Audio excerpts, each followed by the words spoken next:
Muzaffarabad deputy bureau chief Syed Zia uddin Gilani public aid committee Muzaffarabad Azad Kashmir کا ایک اہم اجلاس زیر صدارت امیر جماعت اسلامی آزاد جموں کشمیر ڈاکٹر مشتاق احمد خان منعقد ہوا۔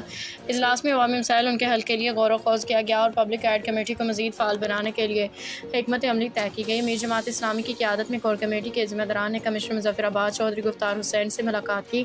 ملاقات میں عوامی مسائل ان کے حل کے لیے تجاویز دی گئی۔ مختلف محکموں میں فوکل پرسن کی تعیناتی کے حوالے سے بھی گفتگو کی گئی۔